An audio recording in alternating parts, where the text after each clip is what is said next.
It began as a celebration by the sea. That evening at Bondi Beach, families gathered. Children played in the sand. Candles were lit to mark Hanukkah, a moment meant for reflection and togetherness. Then a car pulled up. Two men stepped out. And within seconds, everything changed. Gunfire echoed across the beach as people ran in every direction. Parents searched desperately for their children.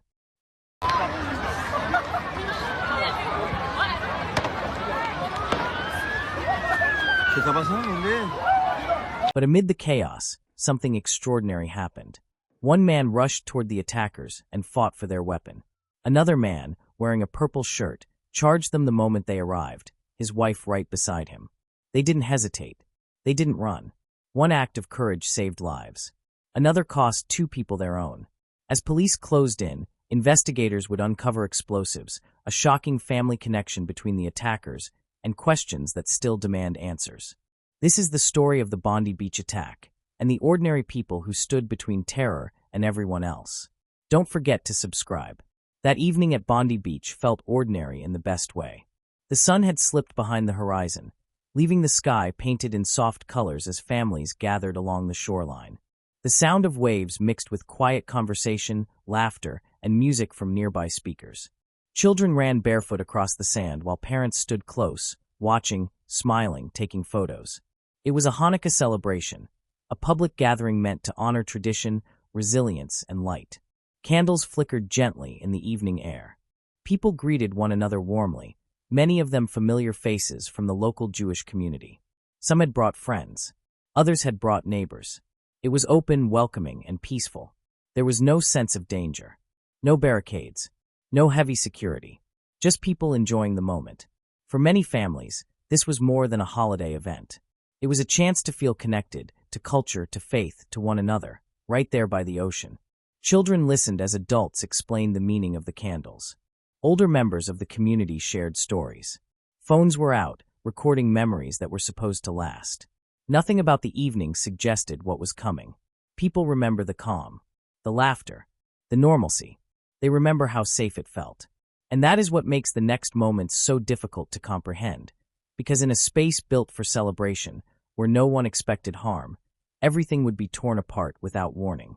What happened next did not begin with shouting. It began with a car pulling up nearby. The car didn't draw attention at first. Vehicles came and went all evening along the streets near the beach. Parents dropped off relatives. Families arrived late. Others left early with tired children in tow. Movement was normal. Nothing about the car seemed out of place. It slowed near the gathering. Then it stopped. Two men stepped out. At first glance, they didn't stand apart from anyone else nearby. No uniforms. No shouting. No warning signs that could have sent people running. They moved with purpose, but quietly, close enough that no one understood what was about to happen. What the crowd couldn't see was what they were carrying. Weapons were already in their hands. And in that brief moment, before the first shot, there was still time. Time no one realized they had. Time measured in seconds. The two men were related. A father and his adult son. Investigators would later confirm that the father, 50 years old, was legally licensed to carry firearms and had access to multiple weapons. His son, 24, was with him, not as a bystander, but as a participant. This was not confusion. This was intent. As the attackers moved away from the car, the distance between them and the crowd disappeared almost instantly. Families were still facing the stage. Children were still laughing. Conversations were still mid-sentence. Then the first shots rang out. There was no announcement. No chance to understand what was happening before panic took hold. The sound cut through the beach, sharp and unmistakable. People froze for a fraction of a second, just long enough for fear to register, before instinct took over. Some ran. Some dropped to the ground. Some turned back, searching for loved ones. In the middle of that chaos, the attackers continued forward. The celebration collapsed into confusion as screams replaced music and joy turned into terror. But even as people fled, something unexpected was happening at the edge of the scene. Not everyone ran. As the attackers moved away from their vehicle, one man stepped toward them instead. He didn't wait for instructions. He didn't look for cover. He acted on instinct alone. What he did next would change the course of the attack, and it would cost lives. As panic spread across the beach, instinct took over. People ran without direction, driven by sound and fear. Parents grabbed children. Friends shouted names into the noise, desperate to stay together. Shoes were abandoned in the sand. Phones fell from hands. The celebration dissolved in seconds. But just a short distance from the crowd, one man made a choice that went against every natural impulse. Instead of running away, he moved toward the attackers. Witnesses later said it happened fast. So fast that many didn't understand what they were seeing until it was already over. As one of the shooters advanced, the man closed the distance between them. There was no hesitation, no warning. He lunged. The two struggled, bodies colliding as the sound of gunfire echoed around them. In the confusion, the man managed to grab hold of the weapon. For a brief moment, control shifted. The rifle was no longer pointed at the crowd. That moment mattered. It forced the attacker off balance. It disrupted the attack. It created space, seconds that allowed people to escape, to reach cover, to survive. But courage did not come without cost. The man was shot during the struggle. Despite his injuries, he held on long enough to prevent further immediate harm. When he finally fell back, others rushed to help him, pulling him away as the sound of gunfire continued elsewhere. Emergency responders would later say that his actions saved lives. He was taken to hospital in serious condition, where doctors fought to keep him alive. Word of what he had done spread quickly, first among witnesses, then across the city, and eventually around the world. But even as that act of bravery unfolded, another confrontation was already happening. One that began even earlier. One that ended in tragedy. Because as the attackers first stepped out of their car, another couple had already decided they would not stand aside, and their choice would cost them everything.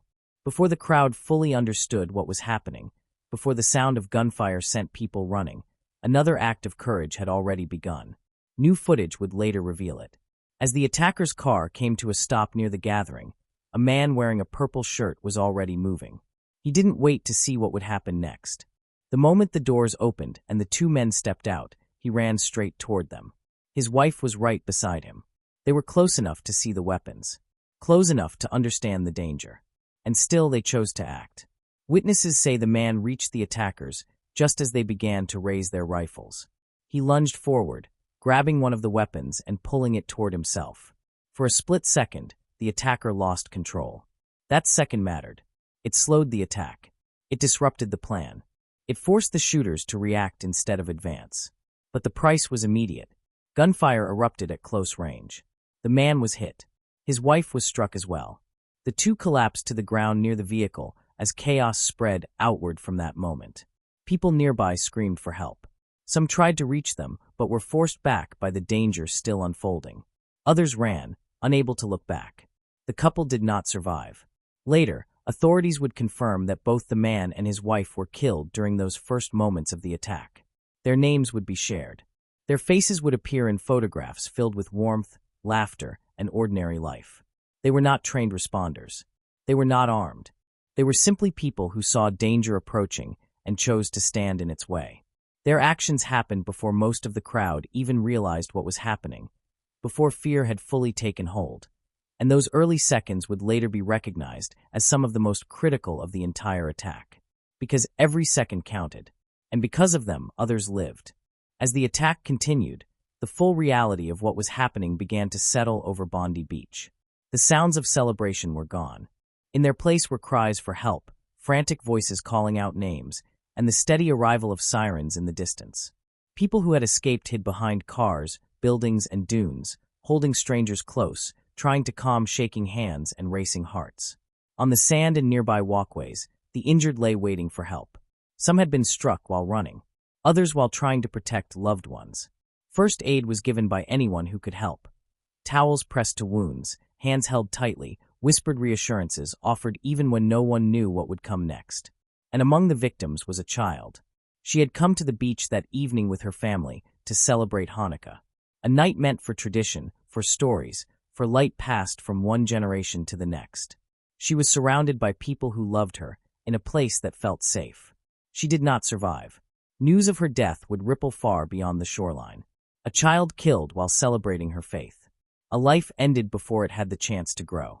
For many, this loss came to symbolize the cruelty of what had happened. The way violence had reached into a moment meant only for joy. Families were separated in the confusion. Parents searched desperately through crowds and ambulances, calling names, praying for answers. Some found relief. Others received news that would change their lives forever. By the time police secured the area, the scale of the tragedy was clear. This was no isolated incident. This was an attack that had torn through a community, leaving behind grief, shock, and questions that would not fade with time. And as investigators moved in, they began to uncover details that revealed just how close the situation had come to becoming even worse. Once the gunfire stopped, the focus shifted to securing the scene. Police moved carefully, knowing that the danger might not be over. Streets around Bondi Beach were sealed off. Helicopters hovered overhead. The shoreline, once filled with families, became a tightly controlled zone marked by flashing lights and caution tape. Then came a discovery that changed the understanding of what had happened. Investigators found 2 improvised explosive devices connected to the attackers. Bomb specialists were called in immediately. Every step was slow, deliberate, and tense. The area remained locked down as officers worked to ensure there were no additional threats. The devices were rendered safe. But their presence raised urgent questions. This was not just about firearms. This was not a sudden act carried out without preparation. The attackers had brought weapons capable of causing even greater harm. Tools that could have multiplied the loss of life in moments. Authorities would later confirm that the explosives were not detonated, and that the quick response prevented further devastation. Still, the reality lingered. The outcome could have been far worse. As evidence was collected, more details emerged about the attackers themselves. They were a father and his son. The father, 50 years old, was legally licensed to own firearms and had access to multiple weapons. His status would spark public debate in the days that followed about oversight, responsibility, and how such access could coexist with such destruction. His son, 24, survived the confrontation. He was taken to hospital in critical but stable condition, placed under guard as investigators began the process of understanding his role. For the families waiting for answers, these details offered little comfort. What mattered was what had been lost. Lives cut short, futures erased, and a sense of safety shattered in a place where none of this should have happened. And as the city tried to process the shock, something else began to unfold. A response not of fear, but of unity. As the emergency lights faded into the distance, a heavy silence settled over Bondi Beach. What had been a place of celebration hours earlier was now marked by evidence tents, police tape, and footprints in the sand left behind by people who had fled in fear. The beach was closed. Streets nearby were blocked off. Residents watched from balconies and sidewalks, trying to understand how something like this could happen there. Hospitals across Sydney went into emergency mode. Doctors worked through the night treating the injured. Some patients were rushed straight into surgery.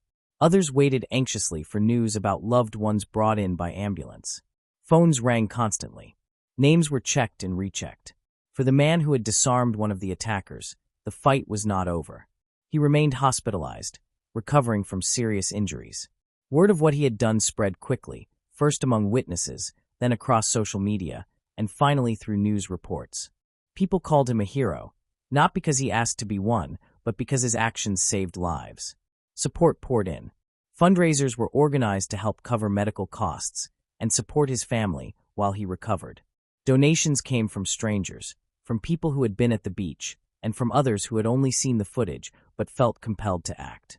Messages of gratitude and encouragement flooded in alongside the donations. At the same time, grief spread through the community. Vigils were held near the shoreline. Candles were placed in the sand. Flowers, notes, and photographs appeared along fences and walkways. People stood together in silence, some holding hands, others holding tears back. The couple who had charged the attackers were remembered not for how they died, but for what they did. Friends and family spoke about their kindness, their love for one another, and the quiet way they lived their lives. Their courage became part of the story of that evening, a reminder that even in moments of extreme violence, people are capable of extraordinary selflessness. Religious leaders, local officials, and community members spoke at gatherings across the city. They spoke about loss, about resilience, about refusing to let fear define the future. And as the investigation continued behind the scenes, one truth had already become clear. The events of that evening would not be remembered only for the violence, but for the people who stood up when it mattered most. What happened at Bondi Beach did not stay at Bondi Beach. By the next morning, the story had spread across the country and beyond. People who had never been to that stretch of sand, who had never attended a Hanukkah celebration, felt the weight of it all the same. Because this was not just an attack on a place. It was an attack on people gathered peacefully, doing nothing more than celebrating their faith and community. For many, the setting made it harder to understand. Bondi Beach was familiar, open, public, a place associated with normal life. The idea that violence could arrive there during a family event challenged a sense of safety people didn't realize they relied on until it was gone. Questions followed quickly. How did this happen? How did two attackers reach the crowd with weapons? How close did the situation come to becoming even worse? But alongside those questions came something else. Stories of courage. People spoke about the man who fought for the rifle, even after being wounded. About the couple who charged forward together, knowing the risk. About strangers who helped the injured, guided children to safety, and stayed behind when it would have been easier to run. These moments reshaped how the attack was remembered. Not as a single act of violence, but as a test of humanity under pressure. Leaders addressed the nation. Community figures spoke about unity and resilience. Vigils continued, not just near the beach, but in neighborhoods, schools, and places of worship. Candles were lit again, this time in memory of those who didn't make it home. For the Jewish community, the pain was personal and deep. A child lost during a celebration meant to honor light and endurance. A reminder of vulnerability, but also of strength drawn from standing together. And for many others, the attack became a moment of reflection. About how quickly normal life can change. About how courage doesn't always come from uniforms or training. And about how, in the face of fear, ordinary people sometimes choose to stand their ground. The investigation would continue. Courtrooms and reports would follow. But long before those chapters were written, the meaning of that evening had already begun to take shape, carried by the actions of those who refused to look away. In the days that followed, names began to replace numbers. Victims were no longer statistics. They were parents, children, friends, and neighbors. Lives that had intersected for one evening by the sea, now remembered in photographs, stories, and quiet moments of reflection. The child who was killed became a symbol of everything that had been taken too soon. A young life lost during a celebration meant for joy and meaning. Her memory was honored with candles, prayers, and messages left by strangers who never knew her, but felt her absence all the same. The couple who charged the attackers were remembered together. Photos showed them smiling, arms around each other, living an ordinary life filled with routine moments and shared plans. Family members spoke of their kindness, their devotion, and the way they always looked out for others. What they did that evening did not define who they were, but it revealed it. The man who survived after disarming one of the attackers continued his recovery in hospital. Updates were shared carefully, respectfully. Each small improvement was met with gratitude. For many, his survival became a reminder that courage does not always end in loss. Sometimes it carries people forward. Along the shoreline, memorials continued to grow. Candles lined the sand. Notes were tucked between flowers. Some messages were long, others just a few words. Thank you. We remember. You are not forgotten. People who had been there returned quietly, standing in the same places where laughter had filled the air just days earlier. They spoke softly, or not at all. The waves moved in and out, unchanged, as if holding space for grief. What remained was a shared understanding. That evening had altered lives forever. But it had also revealed something enduring, the strength found in compassion, the power of selfless action, and the way communities come together when words are not enough. And as the city continued to mourn, one final question lingered in the minds of many. How do you move forward after something like this?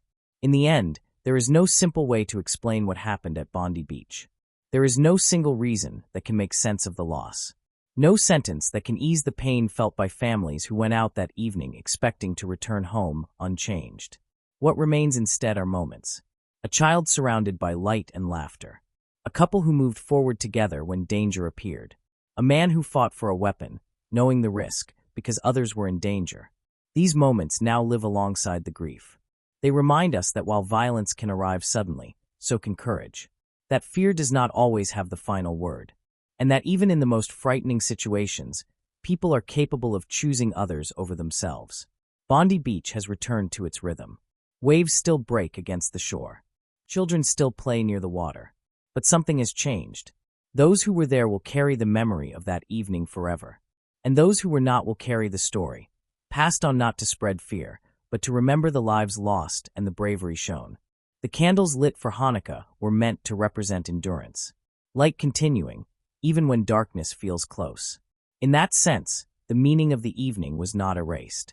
It was transformed. Because the true legacy of what happened at Bondi Beach is not only found in the tragedy, but in the people who stood up, the lives they saved, and the reminder that humanity still shows itself when it matters most. Don't forget to subscribe to the channel for more true crime.